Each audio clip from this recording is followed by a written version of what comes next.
Psoriasis ಆಯ್ತಲ್ಲ. ಈ psoriasis ಅಂತಂದರೆ ಚರ್ಮ ವ್ಯಾಧಿ ಒಂಥರ, ಇದೇನು ಅಂತ ಡ್ರೈ ಮತ್ತು ವೆಟ್ ಎರಡು ಥರ ಬರುತ್ತೆ. ಇದು ಏನು ಅಂತಂದರೆ ಇಂಗ್ಲೀಷಲ್ಲಿ ಇದಕ್ಕೆ ಮೆಡಿಸಿನ್ ಇಲ್ಲ, ಆಯುರ್ವೇದದಲ್ಲಿ ಇದಕ್ಕೆ ಮೆಡಿಸಿನ್ಸ್ ಇದೆ. ಮತ್ತು ನೀವು ಆಯುರ್ವೇದ ಮೆಡಿಸಿನ್ಸ್ ತೊಗೊಂಡು ಇದಕ್ಕೆ ಈ ಒಂದು ಮುದ್ರೆನ ಮಾಡ್ತು ಅಂತಂದರೆ ಸಾಕು. ಇಂಗ್ಲೀಷ್ ಡಾಕ್ಟ್ರು ಕೂಡ ಆಯುರ್ವೇದ ರೆಫರ್ ಮಾಡ್ತಾರೆ, ಇದಕ್ಕೆ ಇಂಗ್ಲೀಷಲ್ಲಿ ಮೆಡಿಸಿನ್ ಇಲ್ಲ, ನೀವು ಆಯುರ್ವೇದ ಮಾಡಿ ಅಂತ, ಗೊತ್ತಲ್ಲ. ಹಾಗಾಗಿ ಯಾವ ಮುದ್ರೆ ಮಾಡಿದ್ರೆ ಅನುಕೂಲ ಆಗುತ್ತೆ ಅಂದರೆ, ಮುದ್ರೆಯನ್ನು ಮಾಡೋದು ಪ್ರಾಣಾಯಾಮ ಮಾಡುತ್ತೆ, ಸೋರಿಯಾಸಿಸ್ಸು ನಿವಾರಣೆ ಆಗುತ್ತೆ. ನೋಡಿ, ಹೆಬ್ಬೆರಳು ಪ್ಲಸ್ ಕಿರುಬೆರಳನ್ನು ಮಾಡಿಸ್ಬೇಕು. ಮಧ್ಯದ ಬೆರಳು, ಉಂಗುರದ ಬೆರಳು, ತೋರು ಬೆರಳನ್ನು ನೇರವಾಗಿರುವಂತೆ ಎಚ್ಚರ ವಹಿಸಬೇಕು, ಗೊತ್ತಲ್ಲ.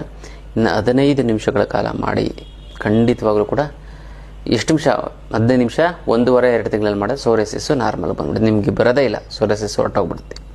ಇದನ್ನು ಮಾಡ್ಕೊಳ್ಳಿ, ತುಂಬ ಚೆನ್ನಾಗಾಗುತ್ತೆ, ತುಂಬ ಒಳ್ಳೆಯದಾಗ್ತಾ ಬರುತ್ತೆ. ಇದು ವಿಶೇಷವಂತ ಮುದ್ರೆಯ ವಿಚಾರ.